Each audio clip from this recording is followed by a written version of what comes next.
This is Blabbing for Britain, episode 280. Time flies, doesn't it? Yeah, I'm going to take the card off screen because people know who we are now. Yeah. And it's down to you and me. Yes. Yeah. Right. Well, there you go. You can always depend on us. That's one thing for sure. Do you know what? Because we're British. Right. Okay. And talking of fellow Brits, we say good morning to 3, 2, 1. Stephen. Good morning, Stephen. Good morning. How are we? We're good. Where's this sun gone? That's the thing. We're supposed to be in summer, and it's got a bit cooler today. Well, we've got a bit of sun. It hasn't. Oh, right. Okay. We'll send it here Gorgeous. then. Send it here. Okay. So, what's happening in Aberdeen, Peter? Oh, what's happening in Aberdeen is the city's starting to move a bit now. I'm seeing more traffic on the roads. I'm seeing more people on bicycles. I'm seeing more people on electric scooters, but that's illegal. And so, because there's nobody hiring up here, and the only reason you should have them. So I'm seeing a change in the city. And last week on Friday, I went to the pub for the first time just to see who was there, but the atmosphere wasn't very good. I went in and I was taken to a seat. I seen two people that I know. I had someone who's seen me over the years, and I've lost so much weight that they didn't recognise me. I had a mask on as well on the way out, but there's a lot of that happening recently with all my weight loss, and they had met him over the years.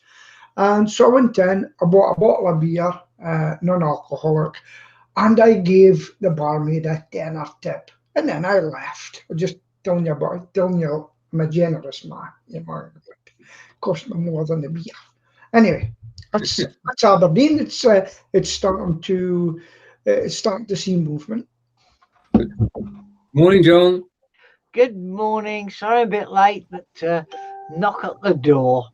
But it does mean that we shouldn't be disturbed because the parcel's been delivered. You must have the busiest house in your street. Yeah, it's called children are at work, therefore they get everything delivered to mum and dad's. Yeah. I get that. And what's happening in Stoke, Stephen? Well, interestingly, last night, for the first time since they eat out to spread the disease out in, was it September, we went out for a meal for an Indian to a restaurant called, I forget the bloody name, but yeah, it was lovely, and it was very, very empty. But we were early, but it was just nice to be out again. First time, as I said, since September. And a lovely evening. As Peter said, there's loads of. We're on a main road, or a little bit of a main road, and yeah, there's traffic all the time now. And even last night, when people were returning from the pub, we heard, the sort of jolly laughter.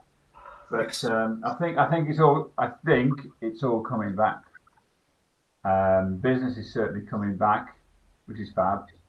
So it's well, how long it'll last, we don't know, because of whatever's going to happen on June 21st. And yeah, it's going well. Going well. Good. And over in Solihull, John? Weather's a bit overcast today. Rover shut down for bank holiday because it closes for a week. Apart from a machete gang being arrested a few hundred yards from my house, with that, nothing exciting's happening. And they only were arrested a few hundred yards from my house because they turned into a side road and the police were at either end. Yeah. We've just been binge watching Line of Duty. Missed it first time around. It is a superb series. Wasn't it rubbish, the last series? I don't know yet. Oh. Wiltshire is 5. Oh, good. Right, that's what we call a spoiler. And comment from Chris, and Chris is saying, "Hello, John." Okay. So we're live on Facebook, we're live on YouTube, live on Twitter and Twitch, and live on the website. So we're everywhere this week. Okay, where do we start? Oh, sorry, Devisers, Wiltshire. National Trusting season is back. We drove a journey which, just to show you what's going on, a journey that should have taken an hour and 10 minutes to a local National Trust property took 2 hours because of traffic jams. And it was just a sheer volume of traffic on the A303 going to and from Cornwall to London. And it was delightful to be sat in a traffic jam on a sunny day on the way to somewhere we'd not been before. So I echo Stephen's thoughts that things are returning to normal. Right, where do we start with the UK news then? Where would you like to start? Shall we go to Japan? I think we should talk about Twitter. Now, no, you know I'm not a cricketing fan, but what's the big news today? Do you know the big news? No. So, there's a young cricketer who made, I believe it was racist comments a few years back, and somebody sat there and trawled through it, ping, and up it came.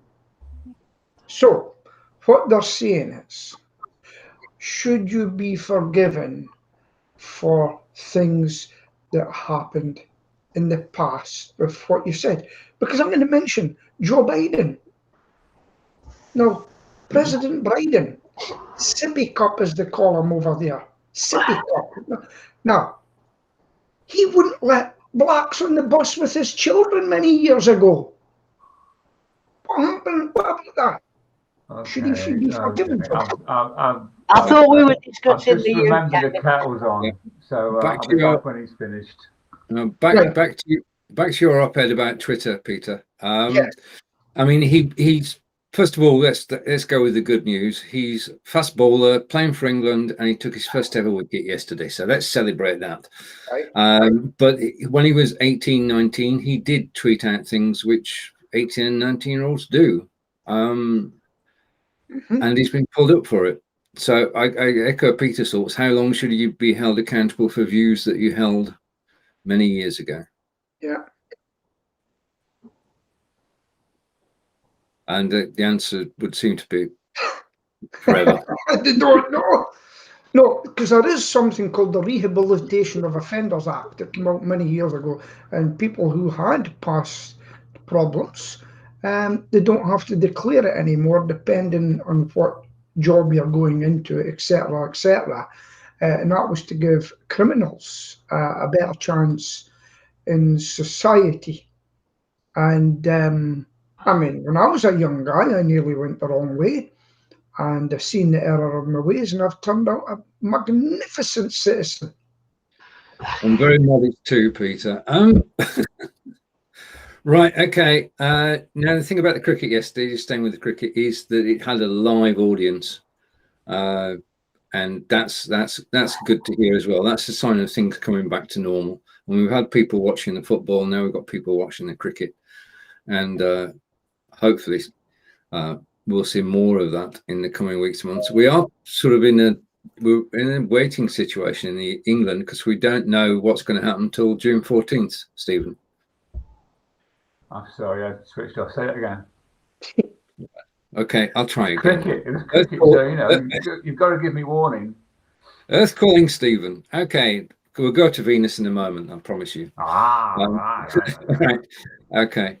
And I've forgotten what I was going to say. It's a little bit like, you know, the cognitive decline club. Right. Okay. Now we have a situation where in my hometown of Burnley and Bolton and Blackburn and Rosendale, which is my old stomping ground, that the Indian variant, or is it variant D, I think, has taken hold, and the numbers in those areas are rising, and they top the league and there are fears that will spread. I mean, it's down in Cornwall, but it's not great numbers. But is the June 14th is when Boris is due to get up and say, right, okay, on June 21st, martial law, as I call it, stops, and you will not get fined for doing anything naughty. You just get told off. Yeah, I can see it being postponed because it's hit Birmingham as well. So we're starting to see the Indian variant rising in Birmingham area, and it won't be long before it's elsewhere, and it won't be long before we have the third wave. Yeah. We're going to keep having waves, aren't we?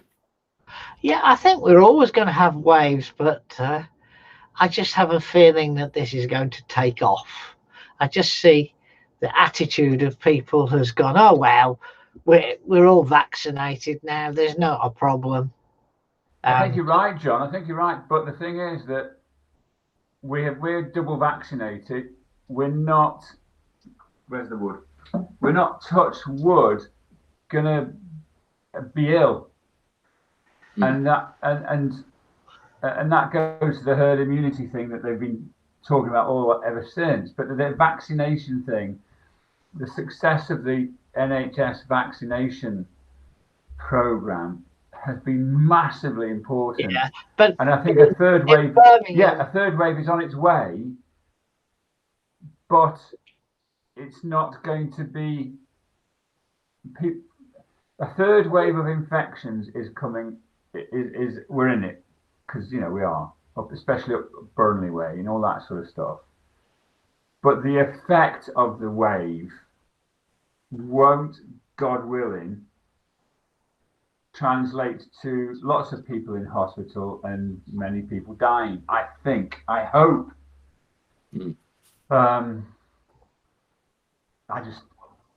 We still have a large portion of the population in the West Midlands who haven't had a single vaccination because they refuse to. Correct.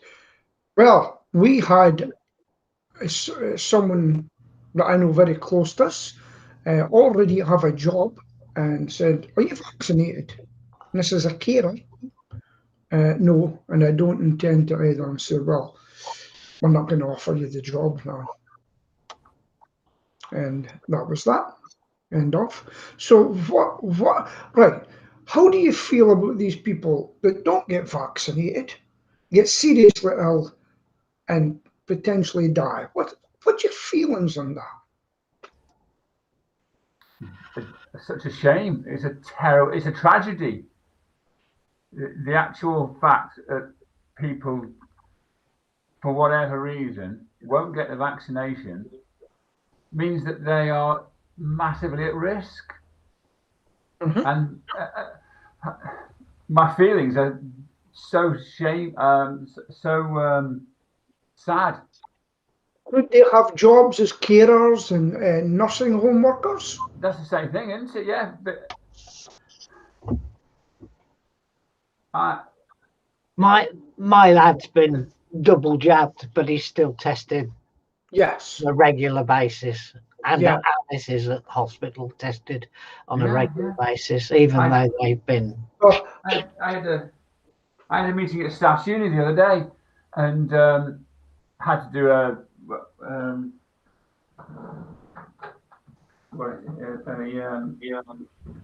one of these things, rapid antigen test. Yeah. And but so I don't think anybody can answer your question, Peter. What are your feelings about people who won't vaccinate? Well, John? the thing is, the problem is, I wouldn't like a close relative of mine to die because somebody comes in and they've got the virus and they haven't been vaccinated and they kill a relative of mine. I wouldn't be too happy about that. No, I agree. And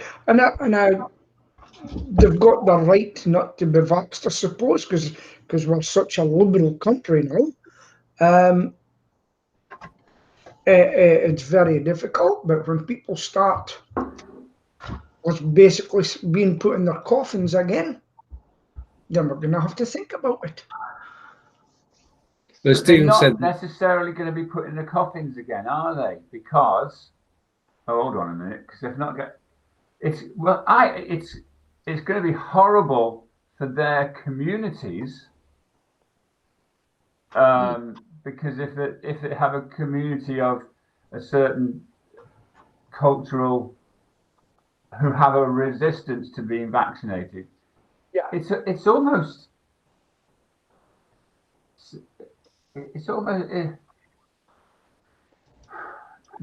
they know that they're going to get ill, possibly die, but they're not prepared to immunize, and I don't understand that. yeah. I don't understand what. Is there a thing? Is it still a thing that the Jehovah's Witnesses won't accept blood transfusions and stuff like that? They would rather have them die. Now, I just don't. I cannot, for the life of me, understand what mental processes that they're going through So what reason do they have to stop a blood transfusion for their daughter, for their son? Well, they've What done on it. earth? I think if the child's under a certain age, government might step in. But if I was a Jehovah's Witness and I was dying and needed blood, I would take whatever book they've got and throw it across the room and say, "Give me blood!" Yeah. So that there must be. Would you call it a cultural? Yeah. Some might see it indoctrination. well, it's a set of beliefs, isn't it, that you abide by in order to be rewarded at some point. Yeah. For actually obeying the rules that are actually set up. We're all different persuasions, and some people actually need a structure to live within.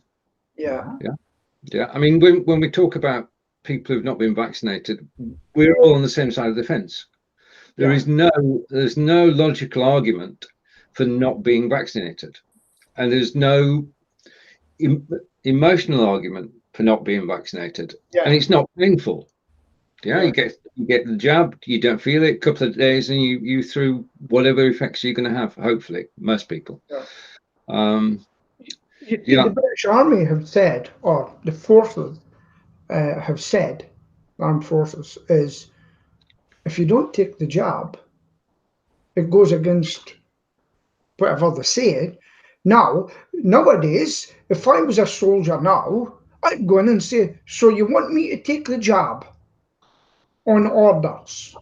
Yes, it's compulsory. You want that? I'll say, "Well, here's my letter from the solicitor, Section B, 41C, 1, 2, 3. If I get ill, you will pay for this. You will pay for that." Okay, Pete, calm down. You're not a soldier anymore, so you can't do it. Well, listen, I know someone that happened to him in the army. I need to get a QC to fight them. I won't say who it is. And what happened? His bills came to £100,000 from the QC, and he said, "I've got no other option to go to the papers and everything with this." And then they eventually pulled back and give him a pension. So that's I would say Section C, 1, 2, 3, bam, bam, bam. You will do this for me. If I die, you will make sure my wife's got a big, massive pension, and you'll take full responsibility. Sign there, please. Well, I took Celia for her second jab on Tuesday afternoon, and we got there about 15 minutes early. And Celia says, "Oh, I can't go in now." And I says, "Well, there's no queue." And so Celia went in, and they said, "Well, we're glad to see you, because hardly anybody's turning up for their appointments this afternoon." And it was because they'd all buggered off on holiday and forgot to cancel and things like that. I think the same up here, John. We've had people, it was in the paper, not turning up. No, the younger people as well. But what I always remember a guy, he's dead now, and he was anti-vax, and when he was lying in his deathbed, his last words, "I guess I got it." Then he snuffed it. There you go. Right. Okay, let's take off, shall we, and head for Venus, Stephen. 2 new missions from NASA, hopefully launching between 2028. Call me back in a minute, boys. Sorry, take me off. Right. Okay. He's got off to Venus himself. He disappeared. He's off in a rocket. Okay. And can you read Chris's comment, please, John? In Belgium, there are also problems because people can't have a second jab. I think that's a jab when they're on a vacation abroad. So they have to, I presume it says postpone it. Yeah. Yeah. Yeah, well, but they're not even postponing it. They're just not turning up in the UK. Right. Okay. They have your name and your number, so they will be in contact. Okay. Right. You okay, Peter? Yeah, I'm back. Hold on. Right. He's very still. I want to know where he got these yet another pair of glasses from. I've had these on before, and a lot of people say I look really handsome in them, and it only cost me $1 from the shop. Hey, did you see the picture I put up on Facebook? Did you make a comment about my slim look in my suit? No. I like the original post. We hear every week that you've lost 65 million ounces, so we just ignore it now, Pete. What was you saying, Stephen, the original post? I liked the original post. Okay. Yeah. Okay. Well, I was up at 20 to 5 this morning, and what do you do at 20 to 5 in the morning? Sleep. No, I'll tell you what you do. Easy, John. You make avocado brownies. That's what I done this morning. Avocado brownies or avocado brownies? Avocado brownies. And that's me at about 10 to 6 in the morning with the grinder going. Oh, they're lovely as well. You're not getting any. I followed your example, Pete. I've bought a bread maker. It's still in the Oh! I've only had it a couple of days. And I think I even bought the same make as you, an Abbiano. Is that an Aldi one? Yeah. Okay. But I only paid $29.99 for mine. All the same. I paid $29.99. And how's the thing? Once you make a bread up, get to make the dough, and then take the dough out and put it into a tray and put it into the oven and bake it, because you'll get a bigger loaf then, because the Aldi one tends to squash it. Makes it a little loaf. Pete's tip for today. I'm getting like loose women or something talking about bacon and everything. But there's something to be said for kneading bread manually. You can take out all your frustrations on the day. Yeah. Well, I made 3 batches, and I made my avocado. Sheila's away for the week, actually. She left this morning, so I'll be doing my own cooking again. And you know what? I had soup the other day. I had soup, courgette soup. It's called no potato soup, and I had yellow fish in it and an egg. Oh, beautiful. Anyway, what's the agenda? Next on the agenda is Japan, and the Olympics are going ahead towards the end of July, and Saiko Hashimoto says they're going ahead, and this is despite Japan having, as we have here, increasing levels of coronavirus, and the general population. They did a poll of the population of Japan, and 80% said we don't want the Olympics this year. There you go. And no shouting either, so you can't cheer your team on. So I'll tell you what, just cancel it this year. I'm sorry. Just cancel it. Be interesting to see, because only their old people are getting vaccinated, aren't they, over there? Mm-hmm. It'll take one death to be caused by somebody coming in with the Indian variant or something like that, or Brazilian, and there'll be pandemonium. Yeah, well, the only people travelling there are the athletes, so there are no spectators travelling. So that is possibly a good common sense. And as in football and in cricket, the athletes will live in a bubble, protective bubble, and the games technically can go ahead without affecting anybody else, because they go from the airport straight to the accommodation and then to the various stadiums. But I with you on this, Pete. They should just postpone it for a year. Just give everything up for a year. It's the same with the tennis. What do you think of that girl pulling out, the Japanese tennis player? Saka. Yeah. Right, there's two sides to this. One is the commercial side, and the other is the personal side. On the commercial side, she signed a contract, and the contract she had was that she would, after every match, whether win, draw, or lose, she would actually give a press conference. And so the commercial side, she's broken that. There are no arguments about that. Personal side, you can understand that you are a superb athlete. You are number one in the world, or number two in the world. And what you don't want to do is to lose concentration. You want to be focused on the next match, not have to deal with a press who might be asking awkward questions. Well, that's the problem. Yeah. All major tennis, baseball, everything like that needs publicity. I didn't even know who she was until I seen this. And it's a decision you've got to make. You know, they can make you or they can break you. But if you're going to have that deal, sign up for it. And if you've signed up for it, you can't change your mind halfway through. Oh, that's the deal. Don't go into the competition. Move on.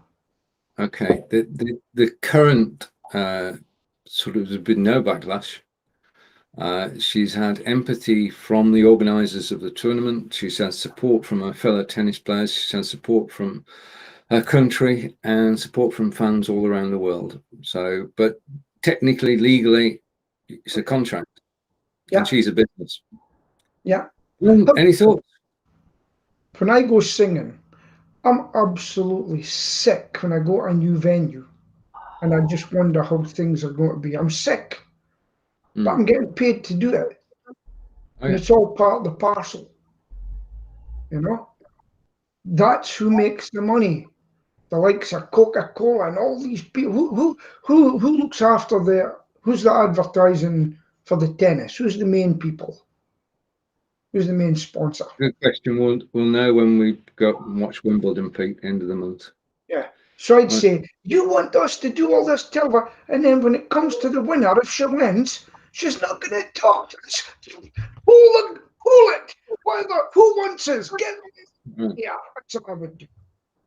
John, I often wonder what you're doing whilst we're live. I know. Me? Just downloading some stuff at the moment, so I keep clicking to open a new I can't hear anything. Download. Can't hear anything. Right, okay, so we've done the Olympics. Right, this is music to my ears. Next week, Conservative rebels are going to force a vote on reversing the aid cuts that were made, and if they win, I hope they do. They think they've got the numbers to actually defeat the government. Then our aid budget of 0.7% of GDP will be restored to where it was. Now, when we spoke about this last time, the consensus was look after everybody at home, but I do think we have a responsibility, and I'm glad that that vote is taking place. Any ideas? Any thoughts? I hope they lose. Right. I see so much deprivation around the West Midlands. Yeah. Why are we sending money abroad when it's being misused? And there are lots of proof that it's not going where it ought to go. Sort out your corrupt governments. That's what you need to do. Look after our own. There are soldiers, British soldiers, ex-soldiers, who are on the street. They can't get housing. They put them at the back of the housing lift after serving their country. Why Shall give we go to Venus before Pete All right. burst the blood vessel? We'll go to Venus. Stephen, let's take us, flies to Venus, not fly me to the moon, flies to Venus. What's going on? Your mic's off. Oh, I've turned your mic off. That's why it's off. Oh, hello. Yeah, Venus, yeah. Second planet from the sun. And it's not very nice there. And people are wondering, how did it get like that? Because it's around about the same size as the Earth. Now, there's two new missions going out to send rovers, beg your pardon, satellites and orbiters, and then a couple of things which will go down to the planet itself. They're called Veritas. One of them's called Veritas. And I've forgot the name of the other one, Da Vinci. And they're going to take all sorts of measurements, and there will be video from the surface. So can't wait for that one to happen. On Mars, fourth planet out from the sun. On Mars, the wonderful little helicopter called Ingenuity went on its 6th flight. It's only the size of a MacBook, or in area, but it had a bit of an issue with the navigation on the last flight, on its 6th flight, but it recovered, and it's just, again, it's moved out of what they're calling a demonstration project, where they're just testing out and showing that the technology works, and it has worked spectacularly.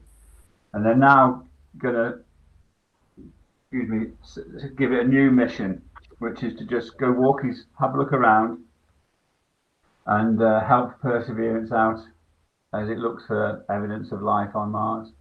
So it's an absolutely thrilling time to be interested in space. Hey, thank you. You're welcome. There we are. Oh, good.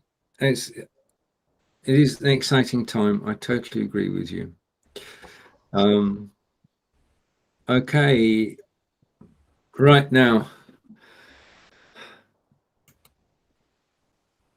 Israel opposition parties agree to form new unity government.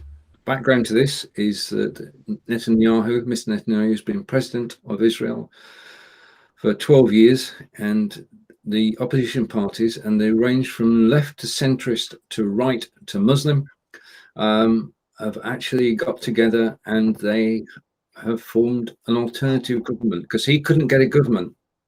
He couldn't form one. He couldn't form alliances to actually stay in power. So by 10 o'clock last night, with 20 minutes to go, they actually formed an alternative coalition, and they have to obviously go to Parliament and get it ratified, and that's 2 weeks away, possibly. And at the moment, Mr. Netanyahu and his friends are actually discouraging people for actually voting for this new coalition. I think that's a fair synopsis. Is Netanyahu seen as a negative or malevolent figure? He's seen as a warring figure, I think. Oh. Well, it's not as if the new coalition will actually be a coalition for peace. It's just a coalition that's not Netanyahu. Oh, okay. And they will actually struggle, but it does show we don't know what's going to happen, but it is the end of an era in Israel if he does not. He's out. It just shows the impossible. Isn't he under investigation for Trumpy type crimes? He is, yeah, he is. But that was as long as he was in power, he could actually fight through that in the same way as other rulers have done. So leave it in the bands until I'm no longer in power, sort of thing, which we've heard of in recent times. Right. Okay. So the possible changes in Israel, and the relevance to us is the Middle East is a melting pot for war, and what we want as Europeans is and as Englishmen and Scotsmen is for there to be peace in the Middle East, because it's in all our interests. Okay, right. Okay, let's go from the sublime. Wetherspoon's boss denies facing shortage of he EU denies workers. it now. No, this is not him. This is that he doesn't actually run it. He's the mouthpiece, and he said that they should liberalise immigration into the UK from Europe because he couldn't get the bar staff. Yeah, and interesting, because we've got a situation. I mean, just talking generally in the UK, that our establishments, bars, cafes, restaurants, are short of staff. There isn't enough staff to actually. Yeah, so he's suggested, but Wetherspoon's. I mean, this is Mr. Brexit. Was Mr. Brexit, Stephen. Yeah. It's absolutely. It's comic. It's comedic. That's what it is. There is a problem, because when you want to describe an obvious bloody fool, it's not the done thing these days to say the man's an idiot or he's thick, or it's not the done thing. But he is the epitome of the what do they call it? Brexidiots. To sort of to say out loud, "Oh, I wish I could have some European workers." It just proves that the man is a complete and utter fool. And I don't want to use the word fool because it's pejorative, and I can't. I find it. Funny. I think one of the words that we're searching for, Stephen, is ironic. Yeah, yeah, but well, it's not strong enough. I think. Let me tell you. Strong enough. But there is some good news, America. I've got Brexit good news. I don't know if I've mentioned before in our 200 and however many episodes that I like a particular brand of a Bloody Mary mix from only available in America, and it's addictive, and I just love it. And the only way I can get it, apart from importing it directly from the States, which I won't do, is there's a company in Paris. It's a website called myamericansupermarket.com or something like that, and I can import it from dead easy across the channel. Now that stopped in January when they didn't know what the hell to do to export anymore to the UK, but it's just come back online, and I can now order in as much of this stuff as I like, and it really is delicious. But then I sort of thought to myself, that's all well and good. But then I saw a figure that exports from the UK to the EU have gone down by £113 billion since we left the EU. So if you think about irony, yeah, you've got the clown of Wetherspoons talking about, oh, I wish I could have some Europeans. And you've got businesses across the UK reducing their revenue to the EU by 113 billion quid. So yeah, I get that is irony, Monsieur Pierre. Yeah, you can tell me about a company that has just moved from Holland after moving to Holland 20 years ago. No. Could you no idea what you're talking about. We can tell you. We can 20 tell you years ago, Stephen, sorry? No, we can tell you about our government telling people to set up businesses in Holland. No, well, come on, give fair due. A company who left here 20 years ago, I think it's Kraft, and they make, no, what is it they make of? It's not. Did they buy Cadbury's? Oh, no, it was Nestle. Sorry. 20 years ago, they left, and I was uproar because they went, but they're coming back here after 20. Despite Brexit. Well, despite Brexit. Heinz tomato sauce and salad are coming back to up north and they moved to the continent. See why they're coming Because back. demand for tomato sauce is so high in the UK, and there are issues moving it here, they're going to employ another 50 people and start making it at the factory in the north. You know, isn't that good news for Britain? It's really good news. Really good news. It is. We're not denying it. It's really good news, Peter. Really good news. There you What's go. your opinion on whether the 113 billion that has been lost from our trade and export to the EU? Do you think that's good news? You've not given it a time to settle down. You've not answered You've the got to give question. it Do you time think to that's good bake. news? And when you put a cake in the oven, it doesn't get ready right away. Give So, it time, Do you and it'll think? be okay. Do you think that 113 billion wiped off of our trade exports to the EU in just 5 short months? Sorry, 5 short months. Back from Australia, Is that good? Is that good news, back from Peter? other countries. Peter, is that good news? Of course, it's not good news. Of course it. But listen, we knew this was going to happen. We knew it was going to happen. News are all. Oh, take note of that one. Take note of that one. Calm down, Give calm me down. the rope on yourself. It's okay. Peter, calm down.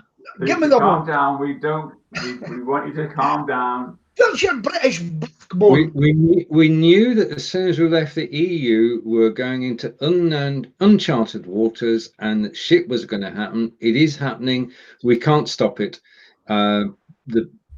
The decision was made. It's been ratified, and we're Peter. We're going rapidly downhill. And in our lifetimes, I don't. To us at the moment, what happens in 10 years' time doesn't matter. What's happening today, and what's happening today is that we've lost our grip on You Trump. think we're going to starve, or we're all going to the street like America and Skid Row, or we're going to all be in tents because of it?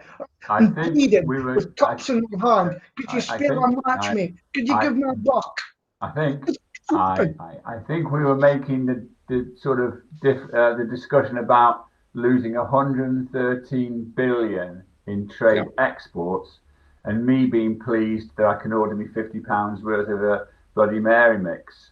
Now, your news about the tomato sauce is really brilliant. I mean, I buy mine from Tesco's now. I don't buy branded stuff if I can help it. But I'm delighted for that, mate. But I just asked you to sort of acknowledge that so far it's been a bloody disaster. And whether we knew, which I guessed it would happen. So, what has it done to you? But please don't get your blood pressure up. So what has it done to you? It's done nothing to me. I don't know, Peter. I use Lidl's, I use Tesco, and I can always get what I want. No, the shelves are getting bare. What's the right phrase I'm looking for? That's why I'm losing weight. Then I'm not getting food. The choices are being reduced. Let's just say that much. Okay, and we'll wake John up now. Well, I just got bored of the argument. Okay, all right. Now, there could be nothing more important than children's education. Unless you're conservative. They have suffered more than most since March 2020, and they lost the school year. So you would think that you'd put somebody in charge of actually doing a catch-up, and they would mastermind helping students to actually recover part of that year. They've lost the year, you can't get the whole thing back, get part of it back. So he came up with a plan. He was appointed, he came up with a plan, and he said, okay, I need 135 billion for this plan to go through, and doing it, we can bring all the students up to date and help them catch up on their lost time. Can't give them the time back, we can give them extra resources. And the idea they came up with was to extend the school day by half an hour. Now, that could go down well with teachers, but it was a way back, but it needed funding. And the funding was 135 billion, and a chancellor gave them not 135 billion, but 1/100th of that, 1.35 billion, which is well, it's just It's the derived Conservative Party. What else do you expect? Yeah. So we have no plan to actually help children get back the lost year. We've had no plans whatsoever, apart from the NHS's marvellous vaccine. Has anybody else come up with a plan? Scientists, all those scientists have No, so proud. the plan has been costed, Peter. It would cost 135 billion. Right. And the Chancellor of the Exchequer has said, that's a good idea. Let's go and do it. But I'm only giving you 1/100th of the money you need. Yeah. They'll never do it. And if you think you're going to get kids to work extra after doing a full day's work at school, you're not on. They're not going to do it. They wouldn't be let out of school until 3:30. They'd be kept in school. So they're not going to do the work elsewhere. They do the work in school. No, they would complain to their mums and say they're tired. Mum, I'm tired. I need to get home for my sippy cup. Okay, lead balloon time. I'm going to try and find something which we can talk about. Okay, now this doesn't affect. Hang on, I'm just trying to find one which you can't find anything that's not political at the moment. Wow. Because I'm just trying to. We've done Israel, done Wetherspoons, we've done school catch up. All right, okay, let's have some good news for a change. This is the plan at Newquay Airport to build the world's deepest pool. And John, do you know anything more? Well, I've actually read about this, and this is a brainchild idea of a long-term diver. He's got £5 million to get the planning done, so he's got some initial investment. But why Morganporth? Newquays are also known as RAF Morganporth. Mm-hmm. Or St Morgan, I think it actually is, which is Morganporth. Just seems a strange place. I think I've been down there actually. Maybe it's maybe deep frost Brexiteers to dive into when things go wrong. It's 50 meters deep. The concept is you can simulate space as well as deep diving. Right. So you could, for instance, test a portion of the International Space Station, that's his example, in a gravity-free situation with the buoyancy and depth in the pool. Very good. But I would have thought Plymouth, personally, would have been a better sort of place to do such a thing. But Morganporth is on a big, long cliff. RAF St Morgan. The military will be using it. They'll pay a lot of money to use it. Somebody's got to dig it.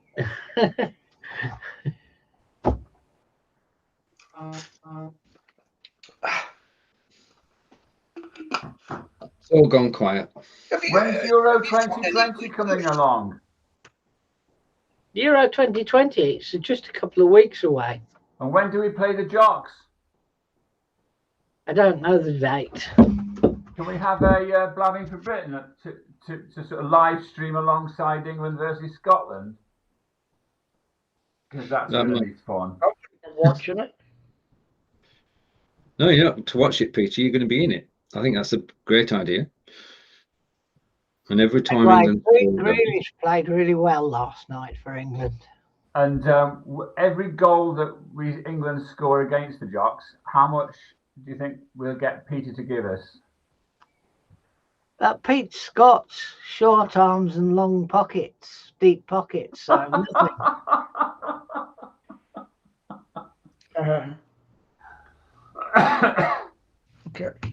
Okay.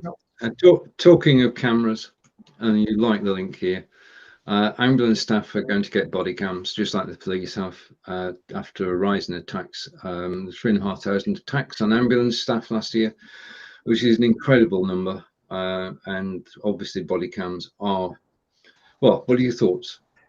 Yeah, along with a minimum 10 years in jail for attacking the staff. That's what I would say. Agreed. Peter, we agree. Yeah. That's after they're whipped in a public square. Maybe not that, but he always has to hit up, doesn't he? Yeah, well. What low down life? It's alcohol. It's alcohol, it's the problem. And a lot of these people don't know they're doing it. But that 10-year in jail, waking them up to alcohol. I don't think it's just alcohol. Let me just get rid of this. Yeah.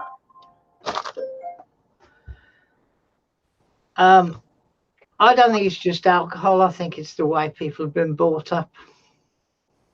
They don't care about anything. No, I just think it's a disgrace. Next, you'll be having a bouncer sitting in the back of the ambulance. No, if you've got body cams, Peter, it means that whoever attacks them will be caught on camera, and that's the deterrent. I watch a lot of things with body cams, right? And you know how many police have been sacked because people are starting to film them? There was a policeman sacked lately because he put the head on somebody. And the police complaints, they went forward, nothing happened. The guy that was looking into it basically says, no. So they took out a civil case. He is now no longer a policeman. Now, I'm fully for the police, but not police that are bullies who don't know the law either. We have something probably even more serious. If you're a footballing person, you may remember the name Dalian Atkinson, who used to play for the Villa, amongst other people, Sheffield Wednesday. Yeah. Police went to arrest him, and now the policeman is appearing in court charged with murder. Case is currently running in Birmingham. Well, there you go. He tasered him, and he held the button on the taser for 33 seconds because the device remembers what goes on. So maximum you're allowed to do is 15 seconds. Yeah, and it's not illegal to film the police, and they can't say put the camera away because we all have the right to film the police in their duty. Do. Right. I had a conversation with a police sergeant last night. He came to the allotments just as I was leaving, and it was a very pleasant conversation. Really nice, really pleasant person, police sergeant, and he was looking for a gentleman who has dementia, who used to be a plot holder, and he'd come down the allotments just in case. In his mind, he decided to come to the allotments, the guy with dementia. He hadn't been, because I knew I'd just driven around looking at the vandalism, so I knew he hadn't been. But, they really showed they cared. There was him stopped, another car came along and said, have you found him yet? And then he went off. So, not everything's bad about our police. Well, it's a shame there was 2 women policemen who went to another policeman who battered somebody, right? Battered them. The policewoman turned off their cameras. Guess where they are now? Let's just look it up. You can see it was just last week. Guess where the 2 rookie policewomen are now? Barlinnie? They're in jail. Yeah. All trying to cover up the guy that thought he was above the law. And all they're in jail because of it. Young women whose lives have been ruined because of a bully.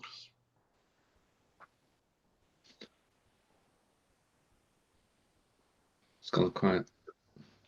Yeah. Just quiet when I speak. Just for a moment. The thing to remember is that the badness in the police is a tiny. No, if you watch Line of Duty, it's not. But the 6th season of Line of Duty. Line of Duty's fantasy, isn't it? I've watched one episode and thought, how bloody far-fetched can you be? And I've never watched any more since. Sorry, what was that? I'll tell you, they look after each other. What's Link? What talk about?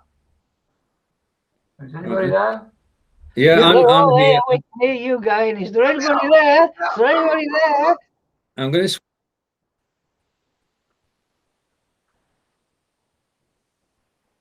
Can't hear Stephen. I'm going to switch my camera off. I'm going to bring this on screen. I'm going to put it full screen so you can all take a little break, hopefully, if I can find the button. Okay, just to talk about my latest blog post. How can you broadcast live on your website using Be.Live and OneStream? We're broadcasting from Be.Live today. If you want to broadcast on your website, it is technically possible. And all you need to do is go and read my blog post. I'll put the link in afterwards. I'm enjoying writing blogs, and I just blown away at the moment. I'm actually getting 1,200 views a day on the blog, which is absolutely awesome, considering that I have affiliate links on the same page. So there you have it. That's my news story, and the blog was only posted yesterday. So if you read it today, you'll be one of the first 300 people to do so. Right, I'm going to hide that. I'm just so blown away by what's actually going on. I'm going to hide that and bring myself back. Cool. You know, it changes every week with you, Stephen. There's too much going on. So is that someone I know about? Or you, that one goes from Be.Live. I thought it was one to Restream IO. There are 4, Peter. Right.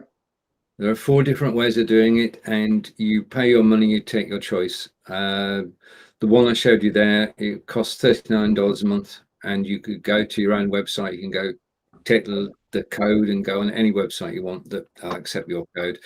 So it's a way of actually going global.